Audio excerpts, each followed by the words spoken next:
है छंचाण बाहली Dharamgarh block CRP भाव में काम कर आज जेन आम ब्लॉक कार्यालय ओएम कार्यालय देखुछू जे आपण माने बहुत संख्यार गणधारणा दीछन आपण आभिमुख्य काना आमर आभिमुख्य अच्छे सार आम 7 गोटी दफा नहीं कि ना पाखे आम समस्त एमबीके दीदी सीआरपी भूमि आम ए जगार गणधारणा बसी अच्छु जे आम स्थायी नियुक्ति कराजो आमर अकाउंट पे कराजो आमके फिक्स सैलरी दियाजो जदि आम फिक्स सैलरी नहीं पेमु सार आम माँ मैंने एते दिन काम करूँ आर एबे जदि आमके रेवन्यू विलेज रे भी गोटे गोटे माँ रहे बोलिकिना आमके सरकार कहूँ जे बाकी माँ मैंने किन रे सार से मैंने तो किसी काम कर नहीं पारन ना तो आम सार के समस्त ई न्यूज भाई मन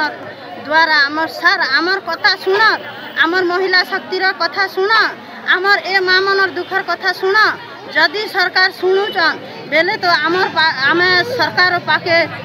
कोटि नम्रता आम करुछुँ आमर माँ मैंने एत गुलगुला होचन जे सरकार सुनबार का जे आम अनुरोध करुछुँ विलम्ब सहित आम नम्रता सहित सरकार के प्रणाम करुछुँ और सरकार के आम डाकुछुँ आमर माँ मैंने एत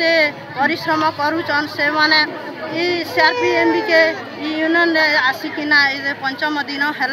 आम पिला छुआ के धरिकिना आसुचुँ आ 10 ରୁ 5 बजा पते आज्ञा आम बसुचुँ आमके तो आज आवा लगी कष्ट लगुला जहाँ कह सार बाकी फिर भी आमर माँ मन महिला शक्ति मन लगी आम केन्ता किना नहीं जीवु बोलिक आर आसीचुँ सार सरकार जदि आमर कथा जल्दी सुनबे बेले आम सरकार के अनेक अनेक धन्यवाद देमु उपमुख्यमंत्री माँ आमर भी माँ आमे भी गोटे नारी से मैंने भी गोटे नारी सबू से शुणबे बोलिक आम कहूँ सार एतिकी मोर कही करी नमस्कार सार।